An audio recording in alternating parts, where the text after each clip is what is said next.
Alors, bienvenue à cette séance du Conseil d'agglomération du 12 avril. Avant de débuter la séance, je vais prendre les présences des conseillers et conseillères qui sont présentement en visioconférence et en appel conférence avec nous. Monsieur le maire. Présent. Pour le district numéro 1, Monsieur Pascal de Bellefeuille. Présent. Pour le district numéro 2, Madame Mélanie Matt. Présent. Pour le district numéro 3, Monsieur François Marcoux. Présent.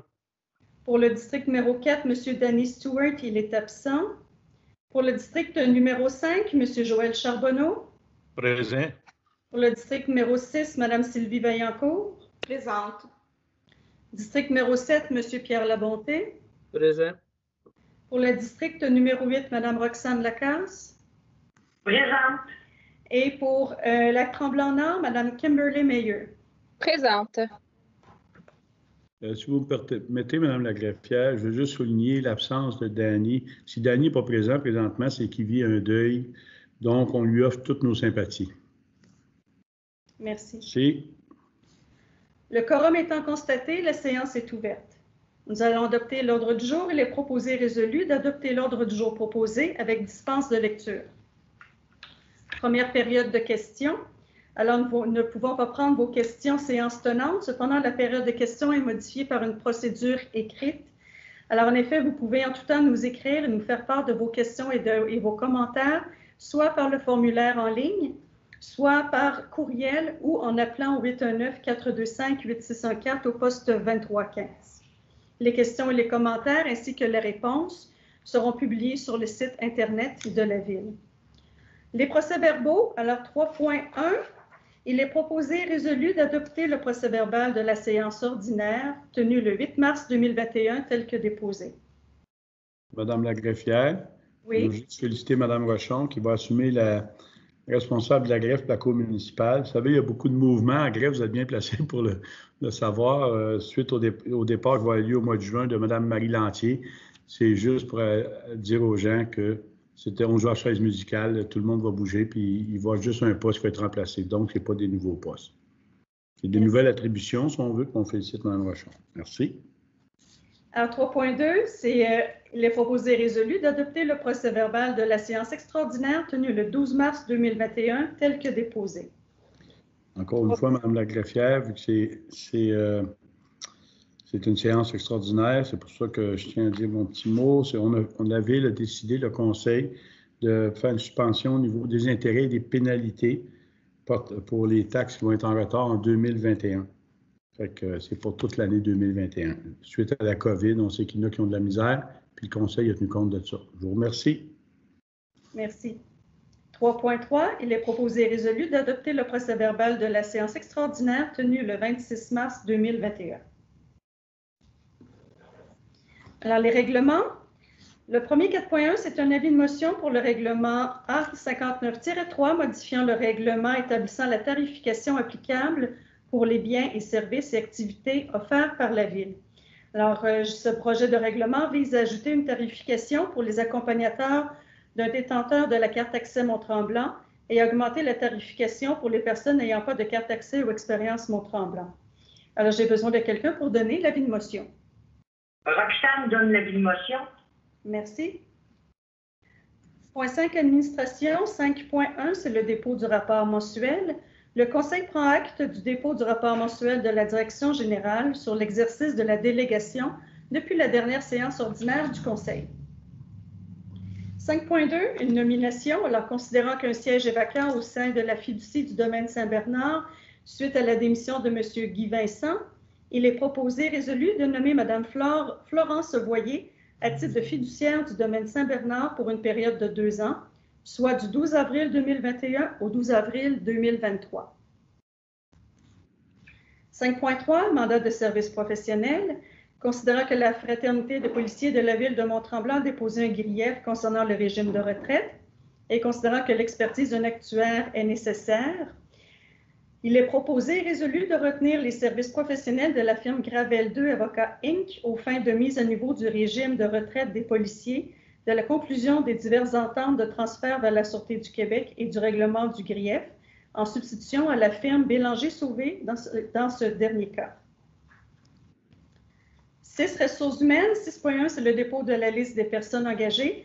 Alors, le Conseil prend acte, depuis la dernière séance du Conseil, des personnes engagées suivantes. Alors, M. Pascal Thibault comme sergent détective au service de police à partir du 4 avril 2021. Mme Josiane Delaurier comme policière à partir du 4 avril 2021.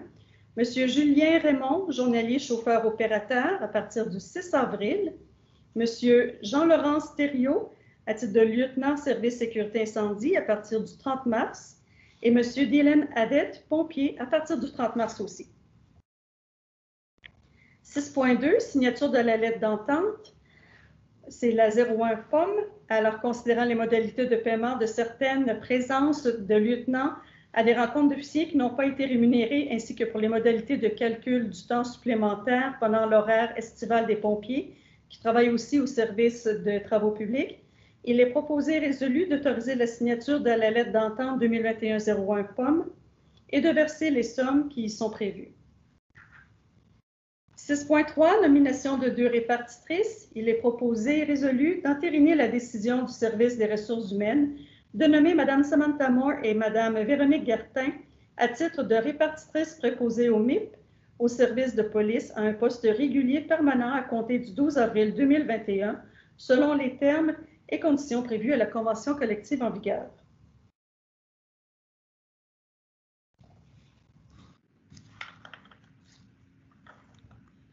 Point 7, gestion financière. 7.1, liste des comptes à payer. Il est proposé et résolu d'approuver la liste des comptes à payer pour le mois de mars 2021 au montant de 337 684,76. 7.2, assurance de frais, des frais de justice. La Ville a été informée du refus de renouveler la police d'assurance protection de services juridiques souscrite auprès du courtier BFL Canada, car celle-ci n'offre plus cette assurance. Alors, il est proposé et résolu d'accepter la prolongation de protection auprès de BFL pour la période du 1er mars au 15 avril au montant de 373,87 $ et de souscrire à l'assurance des frais de justice offerte par la MMQ pour la période du 15 avril au 31 octobre 2021 au montant de 603 $. Point 8, urbanisme, nous n'avons aucun sujet. Point 9, travaux publics. 9.1, c'est un contrat. Alors, considérant que la Ville désire procéder à l'achat de pierres concassées pour ses travaux d'entretien et de réfection des chemins et que le service des travaux publics a procédé à un appel d'offres public pour ce projet, il est proposé et résolu d'accepter la plus basse soumission conforme pour chacun des endroits ciblés pour les travaux en tenant compte du recueil des tarifs de camionnage en vrac du ministère des Transports. Le plus bas soumissionnaire conforme pour chacun des sites, ça a été finalement Carrière Miller 2015. Et je vous fais grâce de tous les chemins et des montants des 2 soumissionnaires. Je vous invite à consulter le procès-verbal ou à demander un extrait du procès-verbal. 9.2, un mandat de service professionnel. Il est proposé et résolu d'allouer sous réserve du droit d'opposition de la municipalité de Lac-Tremblay-Nord une enveloppe budgétaire de 15 000 $ payant par l'excédent de fonctionnement non affecté pour la réalisation de plans concept de boulodrome. Point 10, environnement, nous n'avons aucun sujet.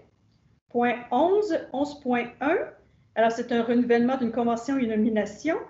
La Ville de Mont-Tremblant et le Centre régional de services aux bibliothèques publiques ont conclu une entente de service qui se renouvelle automatiquement d'année en année depuis sa signature en 2011. Alors, il est proposé et résolu de renouveler l'entente de service avec le Centre régional de services aux bibliothèques publiques au montant de 26 392,50 $ pour l'année 2021 pour les services des 2 bibliothèques de la Ville et de nommer le coordonnateur au service de la culture et des loisirs, M. Kemp, à titre de personne responsable des dossiers bibliothèques et Mme Matt à titre de représentante élue de la Ville. Point 12, police, nous n'avons aucun point, non plus incendie. Développement économique non plus, aucun rapport, je n'ai pas reçu de correspondance. Affaires nouvelles. Période d'intervention des membres du Conseil. Aucune, merci. Aucune. Alors, nous passons à la deuxième période de questions. Alors, nous avons reçu des questions et des commentaires. À noter que les questions ont été résumées. Cependant, les versions intégrales se trouvent sur le site Internet de la Ville. De plus, nous avons reçu plusieurs questions aussi dans les derniers jours. Il se peut qu'il n'y ait pas de réponse que nous avons à vous donner en ce moment. Cependant, nous allons envoyer un courriel directement aux personnes qui nous ont écrit pour leur acheminer la réponse et elle sera incluse aussi sur le site Internet de la Ville. Première question, là, une question de M. Archambault-Cyr qui souligne l'initiative de la Ville quant à l'organisation d'une rencontre avec les utilisateurs des réseaux de plein air. Il soulève 3 enjeux qui sont ressortis de cette rencontre. Le premier enjeu, la qualité de l'entretien de la surface des sentiers de ski de fond. Des manquements qui ont été constatés par les usagers, notamment l'utilisation de machinerie inadéquate, le passage à vitesse trop élevée de la machinerie, la fréquence des passages qui semblait aléatoire et le traçage changeant. Est-ce que les ajustements seront faits et quel sera le suivi de la Ville? Deuxième constat, la signalisation déficiente, insuffisante sur les sentiers pour les différentes activités. Les usages sont multiples sur le réseau de sentiers et la signalisation, qui est plutôt bonne au domaine Saint-Bernard, est très déficiente partout ailleurs. Les activités ne sont pas toujours compatibles entre elles. Est-ce que la Ville peut s'engager à travailler de pair avec les responsables du parc linéaire entre Saint-Jérôme et Val-David et les usagers pour un affichage clair, constant et abondant pour les diverses activités? Et le troisième point final, peu d'efforts qui semblent faits pour faire respecter la réglementation sur les sentiers.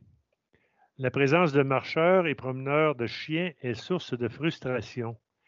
Est-ce que la Ville pourrait soutenir une patrouille d'ambassadeurs en faciliter le recrutement ou la formation? Voici les réponses.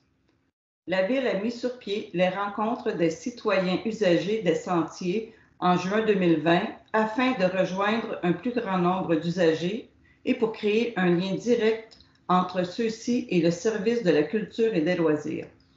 Les rencontres ont eu lieu une fois par mois pour connaître les commentaires, propositions ou problématiques vécues sur le réseau. Dès la fin avril, un formulaire sera également disponible en ligne afin de faciliter les envois de problématiques observées au service de la culture et des loisirs et aux sous-traitants.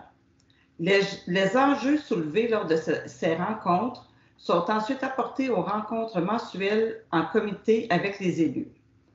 Concernant la qualité du damage, de nombreux facteurs entrent en jeu, notamment l'hiver tardif, le faible enneigement et la fonte hâtive des neiges. À cela s'ajoute la pandémie, les nouveaux usagers, la présence de nouveaux sous-traitants, la reprise de la gestion hivernale de ces sentiers par le domaine Saint-Bernard, des suivis, rencontres, visites des lieux ont permis d'ajuster plusieurs éléments tout au long de la saison et une rencontre de fin de saison aura lieu afin d'établir les attentes et de préparer la prochaine saison.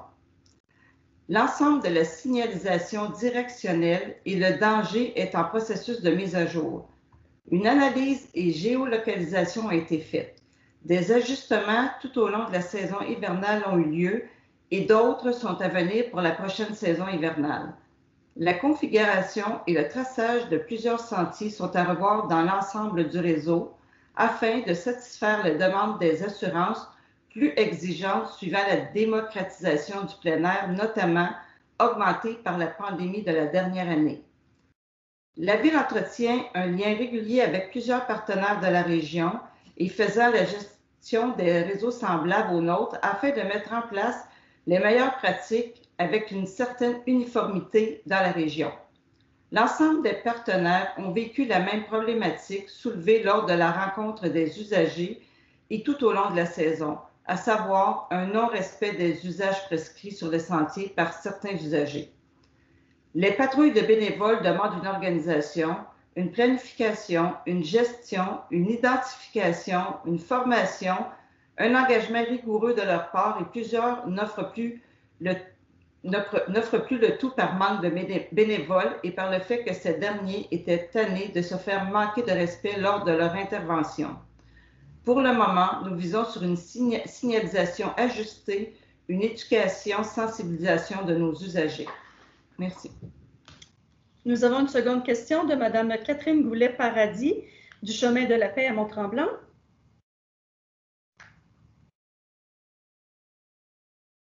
Oh, Monsieur Marcoux, votre micro est fermé. On nous a annoncé, que le développement immobilier Verbier-Tremblant causera la fermeture du sentier Chouette Sud pour une durée indéterminée. Toutefois, les procédures indiquées dans votre plan directeur des parcs et sentiers de 2018 indiquent que le sentier doit être relocalisé et reconstruit avant sa fermeture de façon à garder la continuité. Monsieur Marcoux, votre micro s'est refermé. Oups. Madame Goulet présente un extrait du plan directeur des parcs et des sentiers et mentionne que les procédures n'ont pas été suivies à l'été 2020 lors de la construction du développement en bois, ce qui a entraîné la fermeture de 2 sentiers pendant tout l'été. Est-ce possible de nous confirmer que le sentier Chouette Sud sera déplacé et construit avant sa fermeture afin de ne pas nuire à la sécurité des usagers en réduisant l'offre disponible? Réponse. Malheureusement, ce sentier sera fermé pour des durées indéterminées durant les travaux, comme l'entente concernant la Chouette Sud a été conclue avant la prise en charge des sentiers par la Ville, ainsi qu'avant la mise à jour du plan directeur. Celle-ci ne garantit pas l'accès en continu aux sentiers pendant les travaux. Les ententes conclues par la Ville depuis que celle-ci a repris la gestion des sentiers prévoient systématiquement de telles garanties. La Ville travaille toutefois à garantir l'accès au réseau durant les travaux qui affecteront la Chouette Sud via un autre sentier, l'Écureuil. Une autre question de Mme Goulet-Paradis. Je constate sur la page budget de la Ville de Mont-Tremblant un investissement prévu au PTI 2021 de 200 000 pour le développement du réseau de sentiers pour la pratique du vélo, de la randonnée ou du ski de fond. J'aimerais connaître les détails de cet investissement. Lors d'une rencontre des usagers de sentiers, un représentant du département Culture et Loisirs nous a mentionné que plusieurs investissements seraient effectués dans le développement du secteur DEER. Est-ce l'unique plan de développement et d'ajout de nouveaux sentiers prévus pour la saison 2021 avec ce budget? Également, si je comprends bien, le budget de 200 000 prévu au PTI 2021 ne comprend pas le montant de 145 700 pour l'entretien et réparation des pistes planifié au budget de dépenses sentier 2021. Il y aura bel et bien 200 000 d'investissement dans le développement de nouveaux sentiers?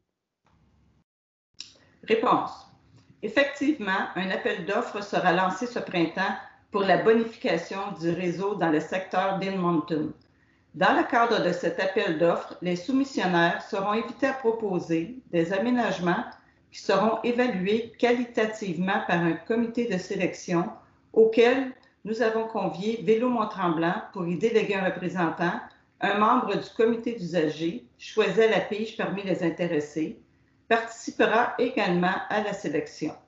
Vous comprendrez donc qu'il ne nous est pas possible de vous communiquer le détail des aménagements puisque ceux-ci seront en grande partie influencés par les propositions des soumissionnaires. Le budget prévisionnel de ce projet est effectivement de près de 190 000 et exclut le montant de 145 000 pour l'entretien du réseau. Nous avons reçu une autre question de M. Pierre-Patrick Roy, chemin du village à Mont-Tremblant. Le propriétaire de la boutique Cycle Inc. loue présentement des vélos d'assistance électrique situés dans le village de Mont-Tremblant. Il mentionne qu'une bonne partie de sa clientèle estivale et hivernale utilise les sentiers de vélo de montagne et s'inquiète des conditions de sentier. Il pose plusieurs questions concernant, la relocalisation du sentier La Truite suite à la vente du circuit, 2, la signalisation, 3, la possibilité de mettre des patrouilleurs pour donner de l'information, 4, du dommage en plein jour qui constitue un danger, 5, l'ouverture du sentier Chouette Sud pendant les constructions de condos au niveau du chemin 4 sommets, 6, l'existence d'une étude pour l'utilisation des tunnels sur la montée Ryan et finalement la volonté politique pour la construction de nouveaux sentiers.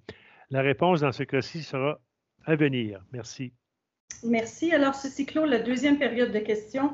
du conseil d'agglomération, nous allons procéder à la levée de la séance. Il est proposé et résolu que la séance soit levée. Merci tout le monde. Bonne soirée. Bonne soirée, Kim. Merci. Ouais. Bonsoir, Kim. Nous allons poursuivre avec la séance du conseil municipal. Alors, avant de débuter la séance, je vais reprendre les présences. Monsieur le maire? Présent, excusez, mon micro était fermé. Pour le district numéro 1, Monsieur Pascal de Bellefeuille. Présent. District numéro 2, Madame Mélanie Matte. Présent. District numéro 3, Monsieur François Marcoux. Présent. District numéro 4, Monsieur Danny Stewart, il est absent. District numéro 5, Monsieur Joël Charbonneau. Présent. District numéro 6, Madame Sylvie Vaillancourt. Présente. District numéro 7, Monsieur Pierre Labonté. Présent. District numéro 8, Madame Roxane Lacasse. Présente. Alors, le quorum étant constaté, la séance est ouverte. Nous allons procéder à l'adoption de l'ordre du jour. Il est proposé et résolu d'adopter l'ordre du jour proposé avec dispense de lecture. Première période de questions. Alors, vous pouvez utiliser les formulaires en ligne sur le site Internet à ville-de-montre@uniontremblant.qc.ca/conseil, par courriel en nous écrivant à greffe@ville-de-montremblant.qc.ca ou en appelant au 819-425-8614 au poste 2315. Alors, comme mentionné, les questions et commentaires ainsi que les réponses seront publiées sur le site Internet de la Ville. Point 3, les procès-verbaux. 3.1. Il est proposé et résolu d'adopter le procès-verbal de la séance ordinaire du Conseil tenue le 8 mars 2021 tel que déposé. 3.2. Il est proposé et résolu d'adopter le procès-verbal de la séance extraordinaire tenue le 12 mars 2021 tel que déposé.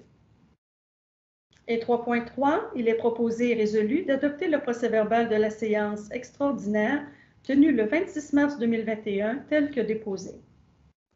Madame la greffière, juste pour expliquer aux gens, la séance extraordinaire du 26 mars avait 2 points.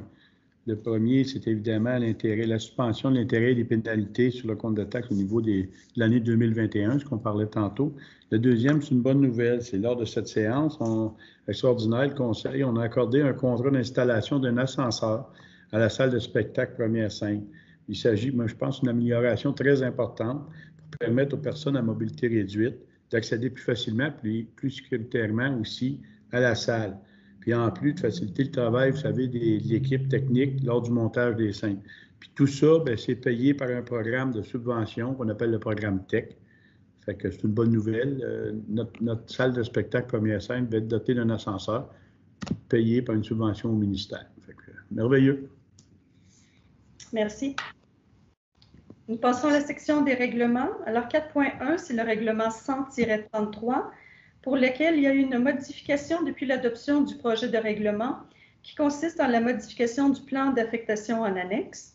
Ce règlement vise à modifier l'affectation commerciale lourde sur la route 117 dans le secteur de la rue Napoléon et Miron et agrandir le périmètre urbain du secteur du village et centre-ville.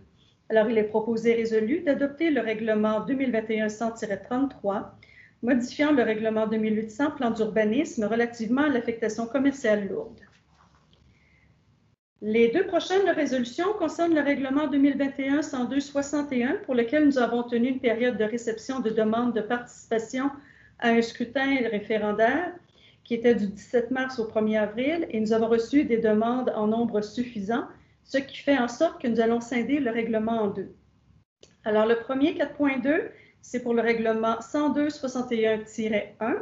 Alors ce règlement vise notamment pour certaines zones à autoriser les remises en cours avant pour des terrains riverains aux lacs et rivières, mettre des normes pour des génératrices de plus de 50 kW, mettre des normes pour l'entreposage des bacs à matière résiduelle, c'est pour l'usage pour une station météo et autoriser l'usage fermette.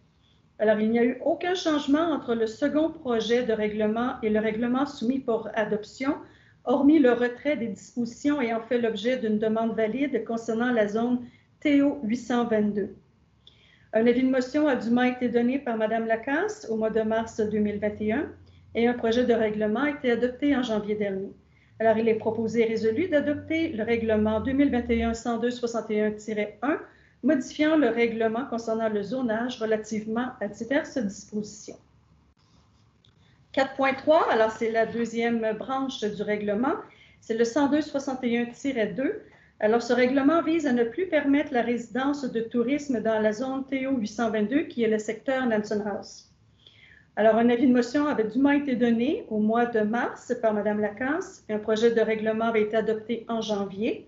Il est proposé et résolu d'adopter le règlement 102-61-2, modifiant le règlement concernant le zonage relativement à la zone TO 822. Pour la suite des choses, un avis public sera publié dans le journal L'Info du Nord la semaine prochaine pour annoncer la procédure d'enregistrement à un scrutin référendaire. Alors, plus d'informations à venir dans l'avis public.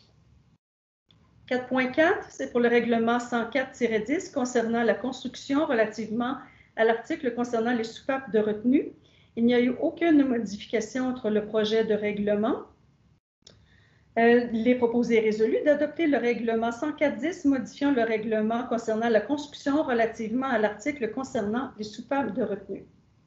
Madame la greffière, oui? Je vais me retirer, Sylvie Vaillancourt, des points 4.5 et 4.6. Merci. Alors, 4.5, c'est le règlement 102-62 qui vise entre autres à créer la zone autorisant les usages industriels, artériels légers et lourds dans le secteur de la route 117 entre Magloire, Gosselin et Siméon, interdire tous les ouvrages dans les milieux humides fermés et autoriser dans la zone située sur la rue Saint-Jovite à l'ouest de la rivière du Diable. Autoriser la vente de produits d'alcool. Avis de motion est donné par... Roxane donne l'avis de motion. Merci. Alors, il sera présenté lors d'une prochaine séance le règlement pour adoption. 4.6, c'est pour le règlement 102-62, c'est l'adoption du second projet de règlement. Alors, il n'y a eu aucune modification depuis l'adoption du projet de règlement. Il est proposé et résolu d'adopter le second projet du règlement 102-62, modifiant le règlement concernant le zonage relativement à diverses dispositions. 4.7, c'est le règlement relatif à l'obligation d'installer des protections contre les dégâts d'eau. Alors, dans l'objet de ce règlement est de prévoir l'obligation pour tous les propriétaires de construction desservis par un réseau d'aqueducs sanitaires, pluvial ou unitaires sur le territoire de la ville, d'installer des protections contre les dégâts d'eau, notamment des clapets anti-retour, pour éviter tout refoulement. Cette obligation sera effective à partir de la date d'entrée en vigueur du règlement et les propriétaires auront 1 an pour s'y conformer. La Ville doit se conformer à cette obligation de la Fédération québécoise des municipalités qui fait des vérifications auprès de toutes les municipalités qui ont adhéré à la police d'assurance sur les refoulements d'égouts. Alors, il n'y a eu aucun changement entre le projet déposé et le règlement soumis pour adoption. Il est proposé et résolu d'adopter le règlement 184 relatif à l'obligation d'installer des protections contre les dégâts d'eau. Point 5, administration. Le 5.1, dépôt du rapport mensuel. Le Conseil prend acte du dépôt du rapport mensuel de la Direction générale sur l'exercice de la délégation depuis la dernière séance du Conseil. 5.2, c'est une demande de proclamation pour l'Association canadienne pour la santé mentale. Alors, considérant que promouvoir la santé mentale, c'est agir en vue d'accroître ou maintenir le bien-être personnel et collectif, considérant que faire connaître les 7 astuces pour se recharger contribue à la santé mentale de la population de tout âge et l'astuce de la campagne 2021-2022 est ressentir, c'est recevoir un message. Il est proposé et résolu de proclamer l'importance de la promotion de la santé mentale et d'inviter tous les citoyens et citoyennes ainsi que toutes les organisations et institutions à participer à cette campagne annuelle. 5.3, c'est un mandat de service professionnel. Alors, plusieurs propriétaires d'immeubles contestent la valeur attribuée à leur immeuble suite au rôle d'évaluation foncière en vigueur depuis le 1er janvier 2020 et ils sont représentés par leur avocat. Il est proposé et résolu de mandater respectivement la firme Dubé-Guillot et la firme DHC Avocats Inc. afin de représenter la Ville. 5.4, Organisme uni pour la faune, c'est un appui. Alors, Mont-Tremblant est une destination de choix pour les amateurs de chasse aux cerfs de Virginie et que cette activité est un apport économique important. Au cours des dernières années, il a été constaté une perte importante de la qualité des habitats fauniques et le dynamisme et la qualité de notre cheptel de cerfs de Virginie sont annuellement régulés par la rigueur de nos hivers, le maintien d'habitats de qualité, la prédation et par le type de prélèvement que l'on effectue par la chasse, lequel peut affecter l'équilibre des ratios mâles-femelles. Alors, le ministère ayant travaillé sur la restriction de la taille légale des bois chez le cerf de Virginie, ce qui aura des résultats très positifs sur la qualité de la chasse, la clientèle des chasseurs, les populations de cerfs. Alors, il est proposé résolu d'appuyer l'organisme Unis pour la faune et de se joindre à eux pour demander au ministère des Forêts, de la Faune et des Parcs d'étendre l'expérimentation de la restriction de la taille légale des bois, de demander d'inclure au plan de gestion actuel du cerf de Virginie d'autres mesures de gestion novatrices et adaptées aux particularités régionales, et finalement d'appuyer l'organisme dans leur demande de participation et de collaboration à la table de gestion intégrée des ressources et du territoire. Point 6, ressources humaines. 6.1, c'est au service des travaux publics. Il est proposé et résolu d'autoriser la signature d'un contrat à intervenir avec M. Normand Brunet à titre de surveillant de chantier pour la surveillance des travaux de pavage au service des travaux publics pour une période maximale de 25 semaines, soit du 10 mai au 29 octobre 2021. Point 7, gestion financière. 7.1, liste des comptes à payer. Il est proposé et résolu d'approuver la liste des comptes à payer pour le mois de mars 2021 au montant de 1 523 489,82. Juste un petit mot, Mme la greffière. Écoutez, ça paraît très gros comme somme pour un mois de paiement, mais là, sur ce 1 523 000 $-là, il y a 1,3 million qui est la quote-part de la ville de Mont-Tremblant à la MRC. Fait que, il reste juste 223 000 pour la ville. C'est juste une précision. Merci. Merci. Point 7.2, réduction de la valeur de couverture d'assurance pour certains immeubles municipaux. Alors, la Ville a décidé de procéder à la démolition de certains immeubles lui appartenant sur le chemin du village Éplouf et sur la rue Siméon, et que les montants d'assurance mentionnés à la police sur ces bâtiments représentent leur coût de remplacement à neuf. Il est proposé et résolu de demander que les montants d'assurance sur les immeubles décrits plus haut soient réduits à l'équivalent des frais de démolition. Point 8, urbanisme. 8.1, c'est le dépôt des rapports du CCU. Alors, le Conseil prend acte du dépôt des rapports du Comité consultatif d'urbanisme concernant les réunions du 8 et 12 mars 2021. 8.2, c'est pour des dérogations mineures qui sont parues dans le journal Info du Nord du 17 mars. Nous allons commencer avec le 8.2.1 qui est la demande numéro 2020-210, implantation d'un garage isolé au 980 montée Cavana. Aucune question ni commentaire n'ont été reçus. Le Conseil a pris connaissance de la recommandation numéro 210346 du CCU. Pour la Ville, il est proposé et résolu d'autoriser cette dérogation mineure à la condition et exigence énumérée à la recommandation du CCU que le Conseil fait sienne, soit que les arbres entre le garage et la rue soient conservés. 8.2.2 a été retiré. 8.2.3, c'est la demande 2020-269, implantation d'un bâtiment et réduction de l'espace naturel. C'est un projet intégré rue Franceschini. Nous avons reçu une question de Mme Régnier. Oui, voici la question de Mme Régnier. Je m'oppose à cette dérogation qui n'est pas mineure du tout. La clôture aura plus du double de hauteur que celle autorisée. Le bâtiment sera trop proche de l'allée d'entrée et surtout, le pourcentage d'espace naturel sera un tiers de moins que autorisé. Un plan de reboisement ne règle pas vraiment le problème car cela prend du temps et ne peut pas remplacer les espèces matures. Le Conseil devrait refuser cette dérogation. Si le Conseil ne refuse pas, pourquoi? La réponse est que ce projet est complexe et nous considérons que le promoteur peut encore améliorer la performance environnementale de son projet en respectant davantage la topographie du site. Nous avons reçu un commentaire de M. Martin Labrec. Oui, voici le commentaire. Bonjour.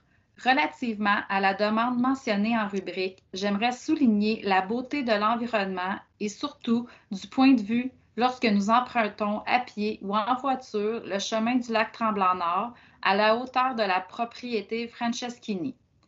Déjà que la très grosse et tout de même esthétique propriété, toujours en construction, bloque une bonne partie de la vue du lac, un mur de 2 mètres la bloquerait au complet. Un muret de 0,75 mètres, tel que stipulé, renforce le caractère privé de la propriété, mais cadre avec l'environnement et la vue. Une haie de cèdre un peu plus haute ou de feuillus serait déjà une grosse amélioration sur une clôture. Il y a aussi le point que si vous permettez une clôture de 2 mètres à cet endroit, pourquoi en refuser une à la propriété suivante? On pourrait se retrouver avec un beau chemin sans aucun cachet, aucune vue, mais de très beaux murs. Le pourcentage d'espace naturel sous la limite de 60 %, mais un plan de reboisement après les travaux. Je suis soucieux que le reboisement arrivera et de quand il arrivera, vu le temps de la construction du bâtiment principal à requis. S'il y a un plan, pourquoi ne pas insister pour qu'une partie, peut-être la moitié, soit effectuée d'emblée avec un montant mis de côté en fidéicommis pour la balance après la construction? Il est très facile de ne pas donner suite à de bonnes intentions ou encore de s'en décharger de manière non idéale pour la ville ou l'environnement.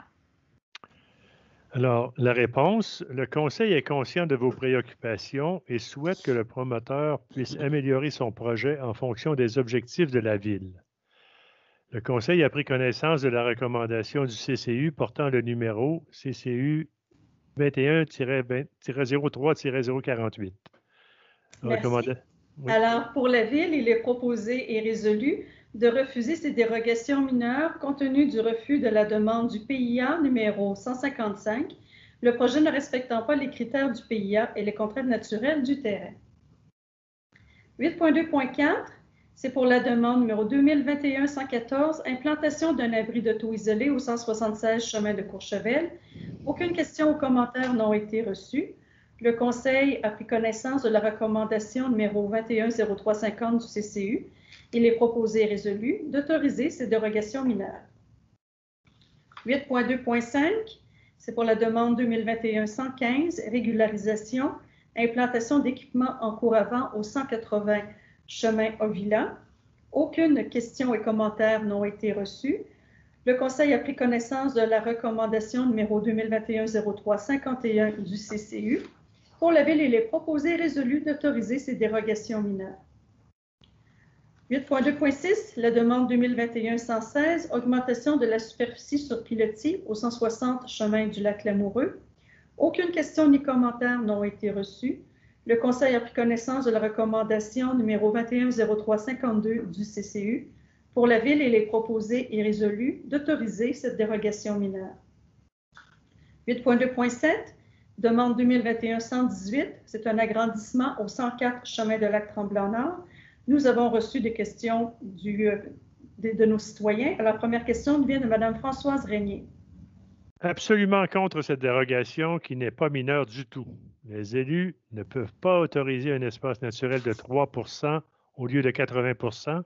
C'est comme paver le terrain en bordure du lac à la grandeur. Le Conseil devrait refuser cette dérogation. Si le Conseil ne refuse pas, pourquoi?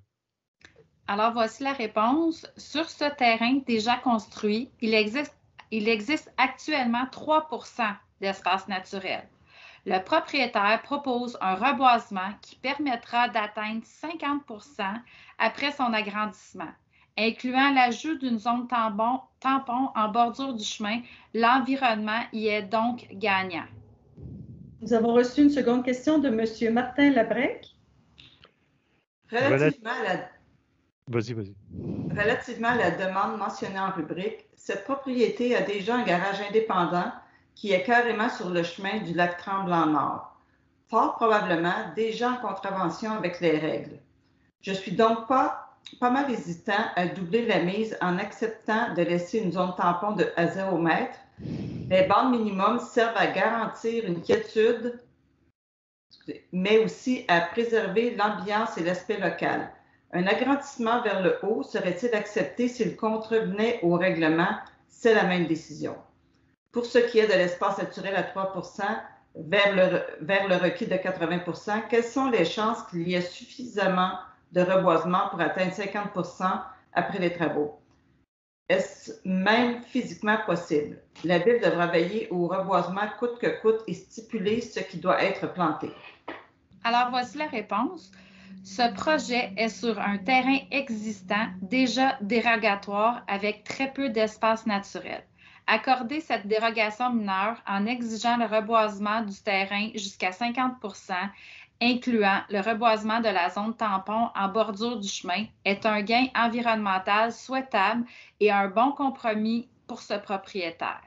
Considérant que l'espace naturel projeté après l'agrandissement va passer à 50 représentant ainsi un gain environnemental.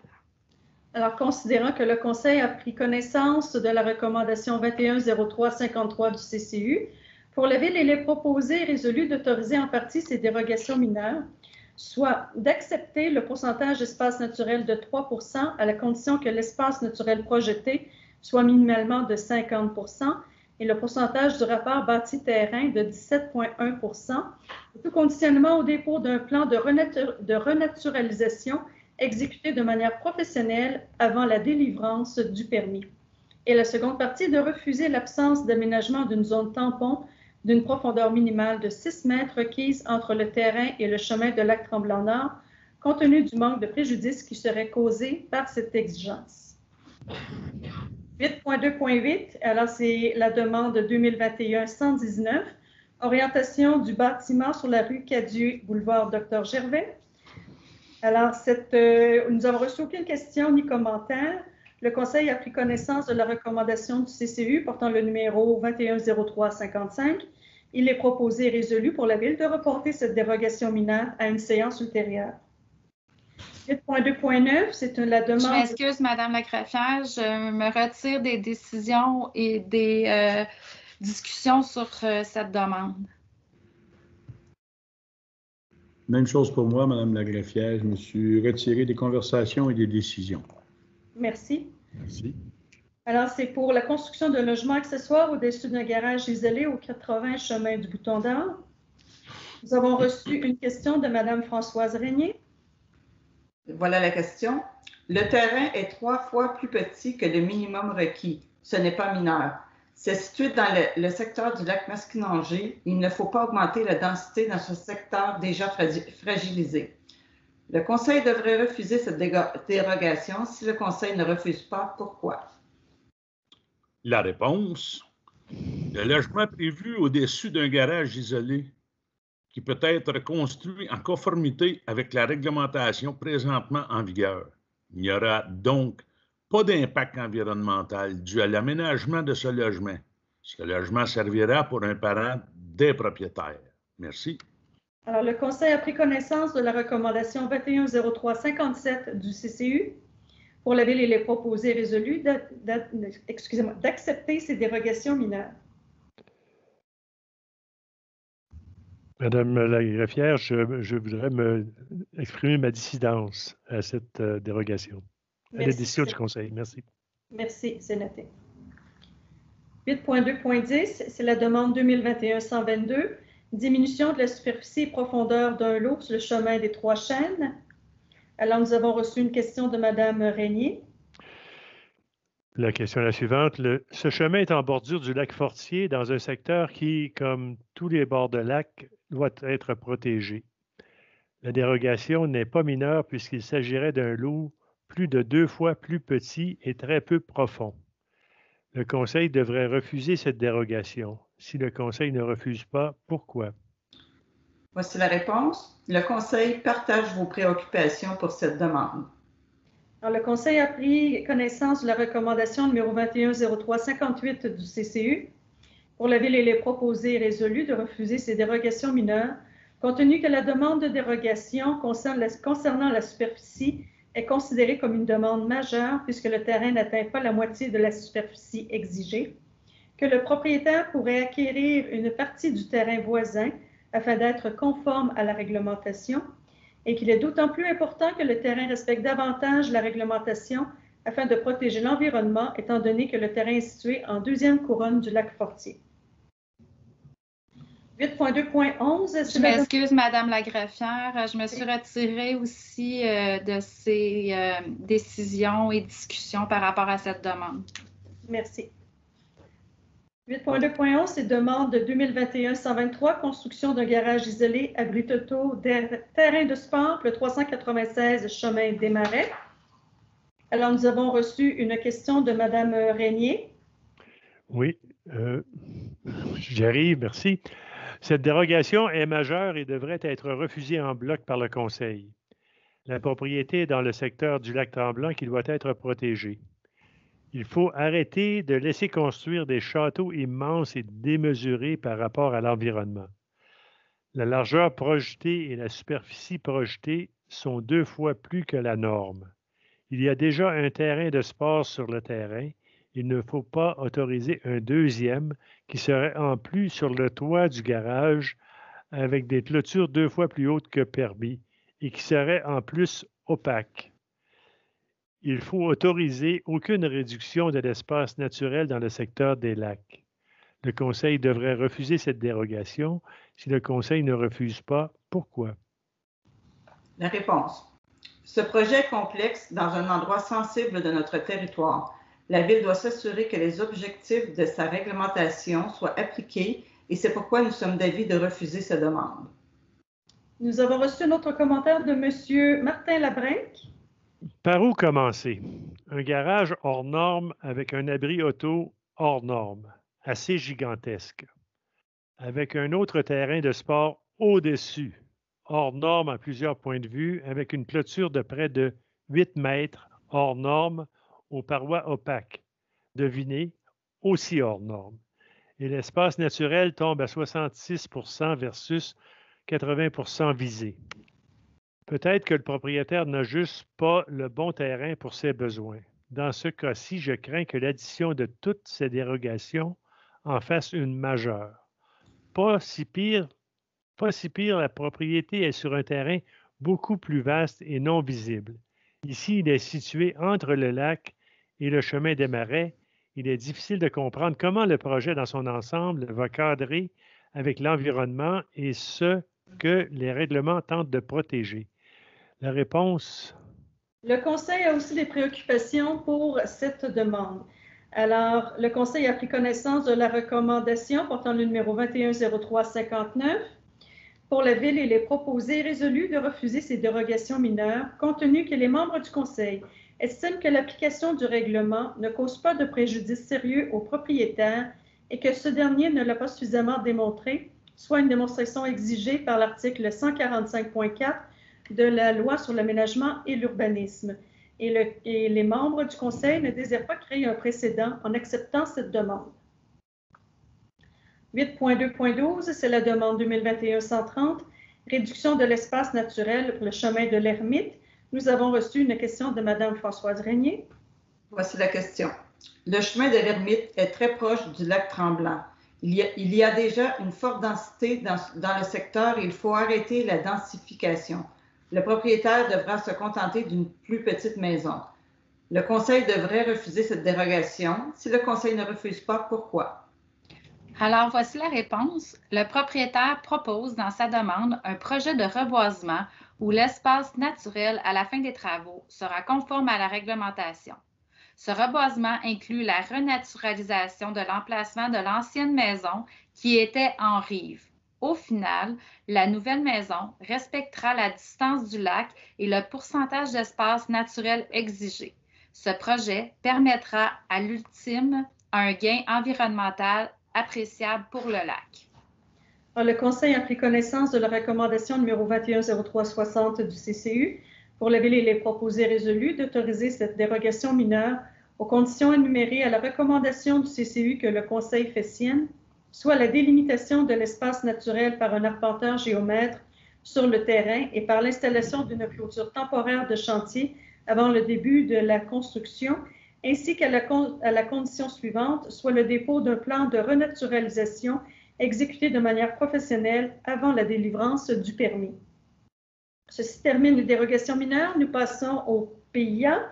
8.3.1, demande 2020-151 pour des travaux de construction de bâtiments commercial avec une aire d'entreposage en cours avant, situé en bordure de la voie de service de la route 117, assujetti au PIA 13, corridor de commerce structurant. Le Conseil a pris connaissance de la recommandation du CCU portant le numéro 2103-061. Il est proposé et résolu d'approuver ces plans aux conditions et exigences énumérées à la recommandation du CCU que le Conseil fait sienne, dont la condition suivante: ajouter des arbustes et conifères contre la clôture délimitant l'aire d'entreposage, et ce, sur tous les côtés pour la dissimuler. 8.3.2, demande 2020-155 pour des travaux de construction de 5 habitations unifamiliales jumelées dans un projet intégré d'habitation sur un terrain non construit situé sur la rue Franceschini, assujetti au PIA 26, complexe Hôtel Spa Franceschini. Le Conseil a pris connaissance de la recommandation du CCU portant le numéro 2103-49. Pour la Ville, il est proposé et résolu de refuser ces plans compte tenu que le projet va à l'encontre de l'objectif du PIA et du respect du terrain existant. 8.3.3, demande 2020-293 pour des travaux de construction de 4 habitations multifamiliales isolées, dont 2 bâtiments contiendront 12 logements et 2 bâtiments contiendront 6 logements pour un total de 36 qui seront érigés dans un projet intégré d'habitation localisé en bordure de la rue du Moulin, assujetti au PIA 2, porte d'entrée principale. Le Conseil a pris connaissance de la recommandation du CCU portant le numéro 210362. Pour le Conseil, il est proposé et résolu d'approuver ces plans. 8.3.4, c'est la demande 2021-100 pour des travaux de construction d'une maison unifamiliale isolée située sur le chemin du village, assujettie au PIA 5, tronçon de transition villageois-villégiature. Le Conseil a pris connaissance de la recommandation du CCU portant le numéro 2103-063. Il est proposé et résolu pour la Ville d'autoriser ces plans. De plus, le requérant aura le choix d'installer comme revêtement pour la toiture de la maison soit uniquement du bardeau ou une combinaison de bardeau et de toile pincée telle que proposée initialement dans sa demande. 8.3.5, demande 2021-108 pour des travaux de construction de 11 résidences bifamiliales et trifamiliales sous la forme de projets qui se distribuent de part et d'autre d'une allée d'accès qui prend son origine sur le chemin du village, assujetti au PIA 25, terrain en pente, flanc et sommet de montagne, et PIA 5, tronçon de transition, villageois et villégiature. Suite à la décision de refus de la résolution CM 2103-118, une demande modifiée a été déposée par le promoteur. Le Conseil a pris connaissance de la recommandation du CCU portant le numéro 2103-45. Il est proposé et résolu pour la Ville de refuser ces plans, compte tenu que le promoteur, en corrigeant de façon sensible les trop grands déblais, a créé avec sa nouvelle proposition d'importants travaux de remblai qui ne respectent toujours pas ainsi les critères d'évaluation. Que malgré le fait que le projet a été amélioré au niveau des déblais, plusieurs critères du PIA ne sont pas respectés et le projet ne respecte pas assez la topographie du site. Que les frais afférents à la nouvelle demande que le requérant déposera pour ce projet ne lui soient pas chargés. 8.3.6, c'est pour la demande 2021-112 pour des travaux d'agrandissement et de rénovation extérieure à la résidence unifamiliale isolée située dans le projet intégré Le Refuge du Cerf, situé au 161 chemin des Cerfs, assujetti au PIA 29 Refuge du Cerf. Le Conseil a pris connaissance de la recommandation du CCU portant le numéro 2103-64. Il est proposé et résolu pour la Ville de refuser ces plans, compte tenu que les membres du Conseil estiment que le projet ne respecte pas les critères d'évaluation prévus au dit PIA et que les frais afférents à la nouvelle demande que le requérant déposera pour ce projet ne lui soient pas chargés. 8.3.7, demande 2021-125 pour des travaux de construction d'une habitation multifamiliale de 16 logements au 800 rue de Saint-Jovite, assujetti au PIA 1, tronçon central et quadrilatère institutionnel. Suite à la décision d'acceptation de la résolution adoptée au mois d'août 2020, une nouvelle demande a été déposée. Le Conseil a pris connaissance de la recommandation du CCU portant le numéro 2103-65. Il est proposé et résolu d'approuver ces plans aux conditions suivantes: l'ajout de cadrage de couleurs autour des portes et fenêtres, l'obligation d'installer un panneau virage à droite à la sortie, à la fin de l'entrée, et fournir un plan d'aménagement paysager professionnel. 8.3.8, demande 2021-127 pour des travaux d'installation d'une enseigne à poser à plat sur la façade commerciale principale pour annoncer le commerce Cheesus, situé au 3035 chemin de la Chapelle, assujetti au PIA 8, base sud. Le Conseil a pris connaissance de recommandations du CCU portant le numéro 2103-66. Pour la Ville, il est proposé et résolu d'approuver ces plans aux conditions énumérées à la recommandation du CCU que le Conseil fait sienne. 8.3.9, demande 2021-128 pour des travaux d'installation d'une enseigne projetante sur la façade commerciale principale pour annoncer le commerce El Santo Perdido, situé au 3035 chemin de la Chapelle, assujetti au PIA 8, base sud. Le Conseil a pris connaissance de la recommandation du CCU portant le numéro 2103-67. Pour la Ville, il est proposé et résolu d'approuver ces plans d'implantation et d'intégration architecturale. 8.3.10, demande 2021-129 pour des travaux de construction d'un garage isolé dans la cour arrière au 1230-1232 chemin du village, assujetti au PIA 5, tronçon de transition villageois-villégiature.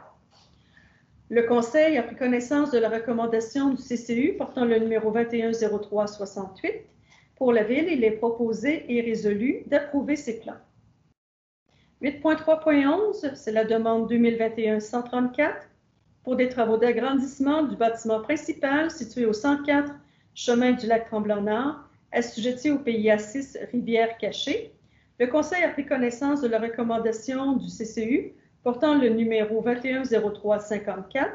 Pour la Ville, il est proposé et résolu d'approuver ces plans aux conditions et exigences suivantes: l'aménagement d'une zone tampon composée de 3 strates de végétation et le dépôt d'une garantie financière représentant 2 % de la valeur du projet pour un minimum de 1 000 $ et un maximum de 5 000 $. 8.3.12, c'est la demande 2021-136. C'est l'un des immeubles prévus aux travaux de construction de 2 bâtiments résidentiels au 2232 chemin du village, assujettis au PIA 5, tronçon de transition villageois-villégiature. Le Conseil a pris connaissance de la recommandation du CCU portant le numéro 2103-71. Pour la Ville, il est proposé et résolu de refuser ces plans compte tenu que l'architecture ne respecte pas suffisamment les critères du PIA et le caractère architectural de Mont-Tremblant en général et du chemin du village en particulier, que les frais afférents à la nouvelle demande que le requérant déposera pour ce projet ne lui soient pas chargés. Ceci termine les PIA. Nous passons à 8.4 qui est une demande d'occupation permanente du domaine public. Alors, il est proposé, c'est considérant qu'une demande a été reçue suite à un changement de propriétaire de l'immeuble, il est proposé et résolu d'autoriser une occupation permanente du domaine public au propriétaire de l'immeuble situé au 263-265 rue du Couvent afin de régulariser l'empiètement de 2 murs de soutènement dans l'emprise de la rue du Couvent et d'inscrire cette autorisation au registre de l'occupation du domaine public et d'abroger l'ancienne résolution et de radier son inscription. 8.5, modification de la résolution pour le Verbier. Alors, la Ville a adopté une résolution au mois d'avril 2020 afin d'accepter le plan image du projet immobilier Le Verbier. Il est proposé et résolu de modifier la résolution adoptée en avril 2020 pour enlever les 3 premières conditions qui étaient inscrites pour les remplacer par les suivantes: que le sentier situé à l'ouest du projet menant au projet voisin soit annulé, ainsi que sa servitude en faveur de la Ville aux frais du promoteur, que les frais visant la signalisation temporaire pendant les travaux, la signalisation permanente suite aux constructions et s'il y a lieu, le réaménagement des pistes suite aux divers chantiers soient aux frais du promoteur et effectués par la Ville. Les 3 prochaines résolutions portent sur des demandes de changement à la réglementation d'urbanisme. Alors, la première, 8.6, c'est pour le 979 rue Saint-Roch. Alors, le propriétaire du 979 rue Saint-Roch a déposé une demande afin d'autoriser les trifamiliales en structure jumelée, considérant que cette zone possède un gabarit et une structure de bâtiment plutôt homogène, et la structure du bâtiment jumelé ne cadre pas du tout avec la typologie architecturale présente, et qu'il n'est pas souhaitable d'avoir à cet endroit ce genre de bâtiment, il est proposé et résolu de refuser la demande ainsi que sa demande d'achat d'une partie de l'emprise de la rue. 8.7, aussi une demande de changement, mais pour Développement Tremblant House Inc. Alors, cette compagnie a déposé une demande afin, entre autres, d'autoriser la résidence de tourisme dans la zone TF 562-2, qui est chemin du village Monterryan, considérant que la Ville désire attirer des villégiateurs et des résidents à l'année sur son territoire et particulièrement à proximité du secteur du village, et que la Ville est consciente qu'il y a une pénurie de logements et d'autoriser la résidence de tourisme sur une plus grande portion de son territoire ne fait qu'augmenter le problème. De plus, la résidence de tourisme est déjà autorisée sur une très grande partie du territoire. Il est donc proposé et résolu de refuser la demande. 8.8, c'est pour Gestion Joël Léonard Inc. Considérant que cette compagnie a déposé une demande pour la zone RA 453, qui est le parc Nos Étoiles, afin de ne plus obliger le développement en projet intégré et pour autoriser ou enlever des classes d'usage reliées à l'habitation, considérant que le terrain possède une topographie particulière et qu'une planification précise du site sera nécessaire et très souhaitable, il est proposé et résolu de refuser la demande et le Conseil propose aux promoteurs de déposer un plan image détaillé de ce secteur avant de présenter une nouvelle demande de modification à la réglementation d'urbanisme et qu'ils tiennent compte du réseau routier projeté sur le terrain voisin sur lequel la Ville a accepté un plan image et que la typologie de l'architecture des bâtiments soit revue afin de tenir compte d'une certaine harmonie dans ce futur projet. Point 9, les travaux publics. 9.1. Acceptation. Oui. J'ai noté mon retrait des discussions échanges ainsi que la prise de décision du prochain point. Merci. Alors, acceptation provisoire des travaux de niveau 1.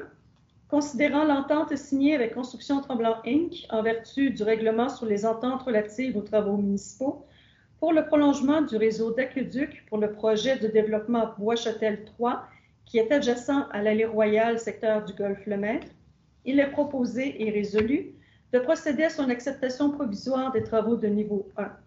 D'autoriser le retour de la garantie pour les travaux de niveau 1, soit une caution au montant de 52 605 $ dès la réception de la garantie d'entretien représentant 10 % de l'évaluation des coûts totaux des travaux et que cet échange soit effectué sous réserve de l'émission par l'entrepreneur des quittances habituelles.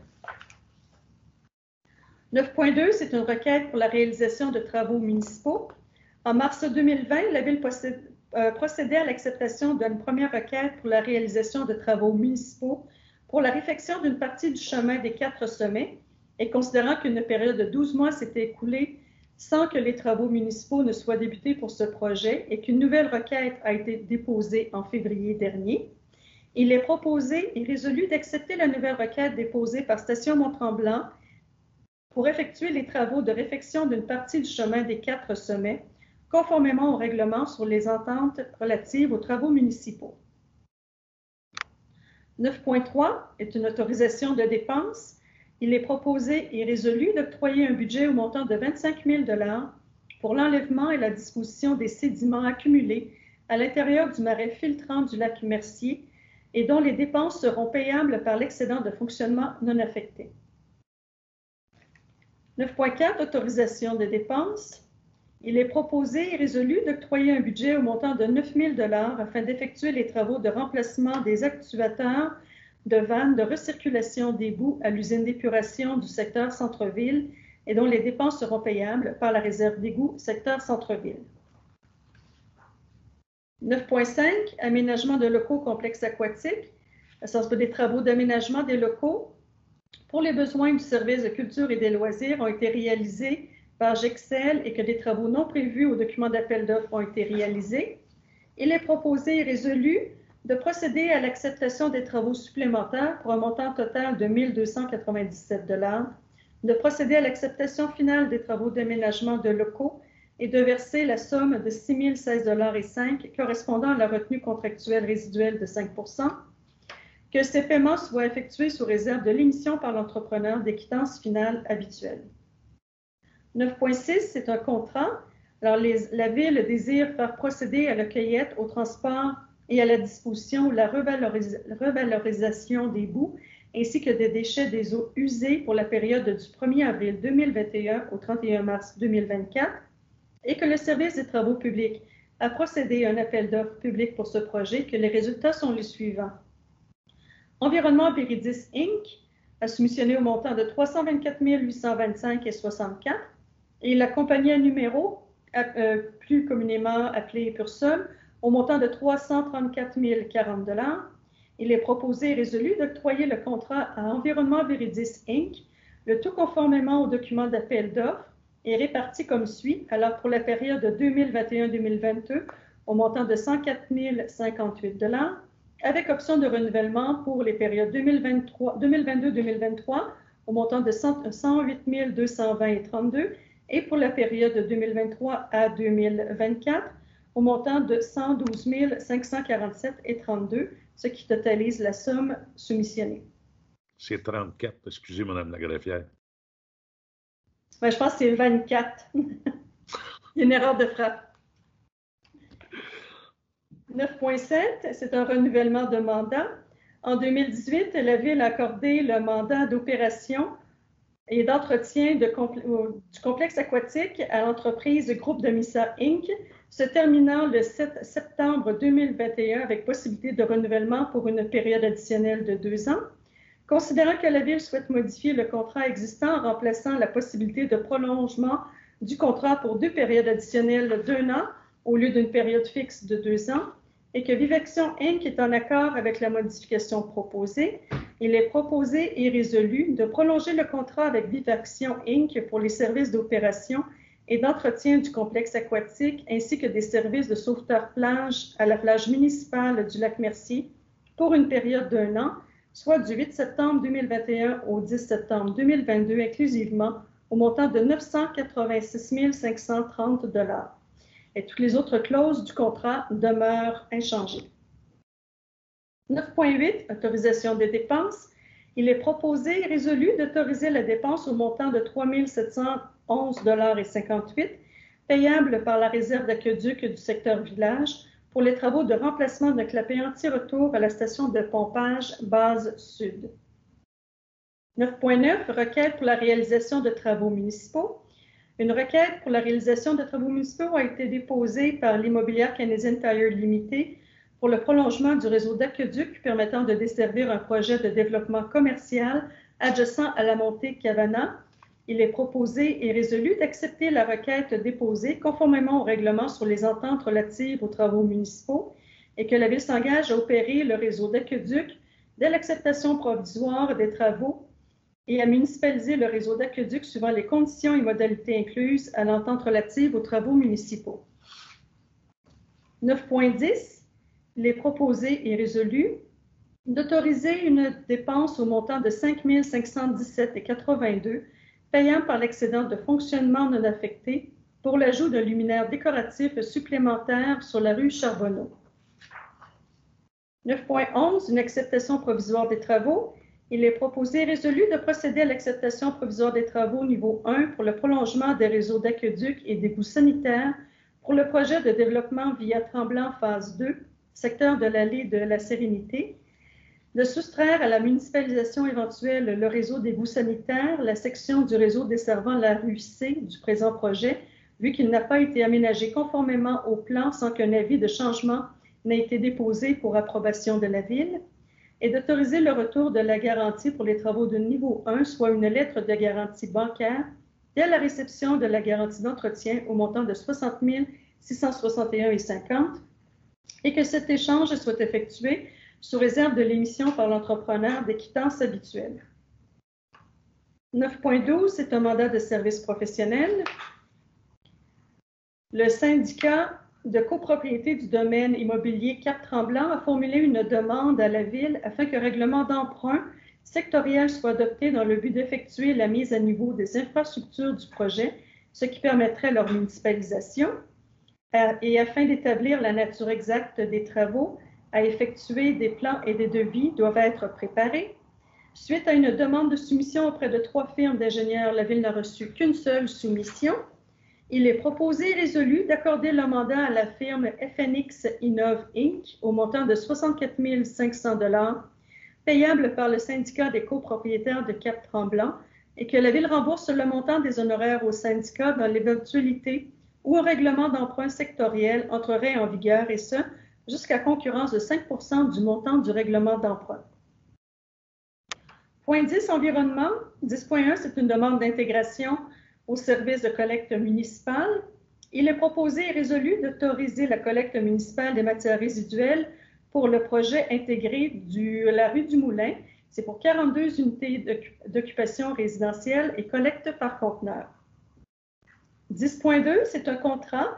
La Ville désire procéder à la fourniture et à la livraison porte-à-porte de conteneurs à chargement avant utilisés pour la collecte de matières organiques, et le service de l'environnement a procédé à un appel d'offres public dont les résultats sont les suivants. Alors, il y avait le lot A et le lot B. Durabac a soumissionné pour les 2 lots. Pour le lot A, à 99 570 et pour le lot B, à 232 500. Paysage Northland n'a pas soumissionné pour le lot A, mais a soumissionné pour le lot B au montant de 186 250. Et CDL Environnement était non conforme. Alors, considérant que selon une analyse récente, les besoins de la Ville sur le territoire pour les conteneurs d'apparence semi-enfouis lot A sont inférieurs aux besoins pour les conteneurs de surface lot B, et que le document d'appel d'offres prévoyait l'option d'octroyer un contrat pour l'un ou l'autre lot ou les 2 lots, il est proposé et résolu de retenir l'option du lot A et d'octroyer à Durabac Inc., le plus bas soumissionnaire conforme, au montant de 99 570 $ le contrat. Culture et loisirs, le premier point, c'est une contribution. Alors, il est proposé et résolu de verser une contribution financière à Prévoyance envers les aînés des Laurentides Inc. au montant de 1 000 $. 11.2, contribution aux organismes. Il est proposé et résolu d'autoriser les versements suivants. Production événement plus pour un demi-marathon Mont-Tremblant les 6 au 8 août. C'est un montant de 25 250. Pour FestiJazz Mont-Tremblant, pour une activité du 4 au 8 août, un montant de 25 755 $. Et Carrefour Bois-Chantant, c'est pour un festival Stradivaria du 8 juillet au 2 septembre, un montant de 30 300 $. Madame la greffière, si vous me permettez, le Conseil réserve ces sommes pour les événements estivales. Bien évidemment, si le gouvernement du Québec ou la santé publique donne des directions différentes au cours de l'été, eh bien, il y aura des ajustements, une revision des sommes et des activités dites qu'on vient de nommer. Merci. Merci.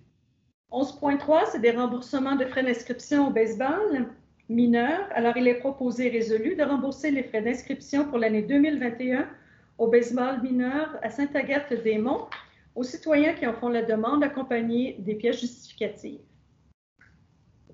11.5, c'est pour le camp de jour, considérant la proposition reçue par l'entreprise pour un service afin d'ajouter un contrat qui était déjà prévu avec la Ville pour le camp de jour. Il est proposé et résolu d'offrir 40 places pour les enfants de 4 ans ayant été inscrits à un établissement scolaire lors de l'année 2020-2021 au coût de 280 $ pour les résidents et de 1 170 $ pour les non-résidents pour 8 semaines et au coût de 210 $ pour les résidents et non-résidents pour la 9e semaine. Et d'offrir une période d'inscription exclusive aux résidents du 19 au 27 avril 2021 et d'ajouter au contrat le service de camp de jour pour les enfants de 4 ans sujet aux mêmes clauses et conditions et de verser à Gestion Vincent et Limoges Inc. une somme additionnelle maximale de 64 800 $ payable par l'excédent de fonctionnement non affecté. Point 12, police, nous n'en avons rien. 13, incendie non plus. 14, développement économique. Alors, 14.1, c'est une aide aux entreprises. Il est proposé et résolu de poursuivre l'aide aux entreprises afin d'offrir de l'hébergement à leurs travailleurs en prolongeant la période, en prolongeant la période de location commerciale jusqu'au 31 décembre 2021 dans le secteur village et que les dépenses occasionnées soient payables par l'excédent de fonctionnement non affecté, d'autoriser le directeur stratégique et du développement durable du territoire à signer pour et au nom de la Ville les contrats de location et un contrat de service avec M. Alain Paradis. 14.2, gestion de projets de développement. Alors, plusieurs commentaires émis par nos citoyens font état de leur inquiétude face à la gestion des projets de développement sur le territoire et qu'il y a lieu d'adresser ces préoccupations et qu'il y a lieu d'impliquer aussi un plus grand nombre de citoyens dans la réflexion pour la gestion des projets de développement sur le territoire. Il est proposé et résolu d'attirer un inspecteur de l'équipe de service de l'urbanisme pour être sur le terrain pour surveiller et assurer un suivi continu des projets de développement, de former un comité ad hoc de citoyens composé de 8 citoyens, respectivement d'un élu et de fonctionnaires, dont le mandat sera d'identifier différents enjeux de développement et de proposer des solutions en guise de préparation à une consultation plus large de la population, d'affecter une somme maximale de 25 000 $ à même l'excédent de fonctionnement non affecté afin d'octroyer un contrat de service professionnel pour accompagner la démarche de consultation et d'autoriser la signature de ce contrat. Point 15, nous n'avons aucun rapport. Point 16, une acceptation de la correspondance. Alors, le Conseil prend acte du dépôt de la correspondance suivante. Alors, c'est une contribution financière du ministère de la Culture et des Communications qui nous a remis une somme de 24 000 $ dans le cadre du programme d'aide aux initiatives de partenariat.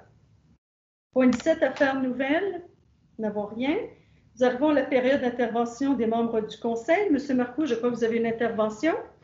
Oui, merci. C'est simplement pour rappeler aux entrepreneurs que nous prolongeons le programme d'aide aux entreprises pour loger leurs employés au secteur village. Les logements sont loués à 80 % mais il reste encore quelques places. Pour en savoir plus, communiquez avec le service de développement économique au 819-681-6404. 819-681-6404. Merci.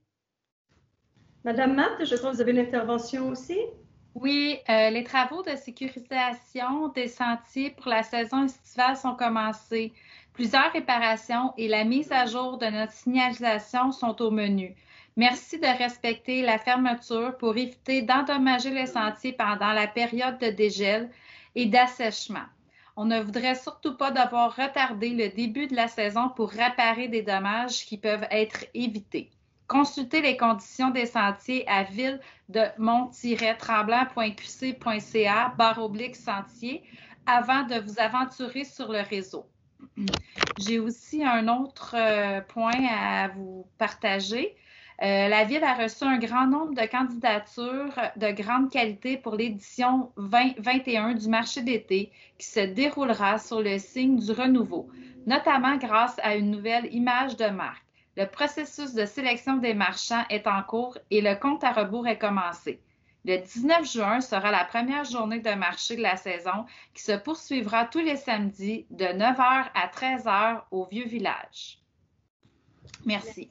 Merci. Alors, nous arrivons à la deuxième période de questions. Nous avons reçu, comme je l'ai dit tantôt, plusieurs questions et commentaires. Nous en avons fait un résumé autant que possible, mais les versions intégrales sont sur le site Internet ainsi que leurs réponses. Certaines questions ont été reçues un peu tardivement, alors les réponses seront à venir et les réponses seront envoyées par courriel aux personnes qui nous ont écrit et seront aussi sur le site Internet de la Ville. Alors, nous avons reçu une première question de Mme Virginie Seaborn qui reste sur le chemin des Vallons à Mont-Tremblant. Voilà les questions. Est-ce qu'il serait possible d'avoir un compte-rendu officiel de la Ville de Mont-Tremblant sur les arbres qui ont été abattus le long de la piste multifonctionnelle, le nombre, l'emplacement et la grandeur d'arbres à replanter pour compenser cette perte? Aussi, puisque plusieurs maisons sont très proches de la piste, est-ce que la Ville prévoit insister que le promoteur mette en place une clôture en bois naturel pour protéger les citoyens qui marchent sur la piste? Le PAE de Le Géant permet 50 unités sur le site Pinacle, mais 58 unités sont maintenant en construction. Comment est-ce que la Ville a approuvé ce changement? Dérogation, zonage, autres. Et quelles mesures seront prises pour assurer qu'il y aura une réduction de 8 unités sur un autre site du PAE Le Géant? Alors, la réponse, dans le dossier, nous avons travaillé pour qu'un nouvel écran végétal longe la piste multifonctionnelle. De nombreux conifères de 7 à 8 pieds de hauteur seront plantés cette année par le promoteur. Cela, évidemment, ne remplacera jamais les arbres matures qui ont été coupés, mais nous croyons que cette plantation est préférable à l'aménagement d'une clôture. Il reste plus d'une centaine d'unités à construire dans le PAE. Chaque fois qu'un secteur de construction est déposé et analysé, nous nous assurons du décompte d'unités restantes dans le PAE afin d'approuver le développement proposé. C'est ce qui a été fait pour les projets de Lagon et du Verbier, soit 2 projets déposés après le projet Le Pinacle. Merci. Nous avons reçu une question aussi de Mme Lynne Gravel, chemin du lac Tremblant-Nord à Mont-Tremblant. Oui, voici la question. Est-ce qu'une surveillance et ou inspection de la construction actuelle du projet Lago sur le chantier est faite par la municipalité? Le cas échéant, à quelle fréquence? La réponse, il est à savoir que nous surveillons de près ce chantier et que des inspections régulières sont effectuées. Madame Gravel avait une autre question. La voici. Est-ce que la construction actuelle du projet Lago est conforme au plan déposé et autorisé par la municipalité? La réponse, une nouvelle inspection a été réalisée et rien n'indique une non-conformité au permis émis ou à la réglementation municipale applicable. Et la dernière question de Mme Gravel était, est-ce que des demandes de dérogation ont été présentées à la municipalité concernant le projet Lago depuis le mois de novembre 2020? Le cas échéant, quelles sont ces demandes? Ont-elles été acceptées?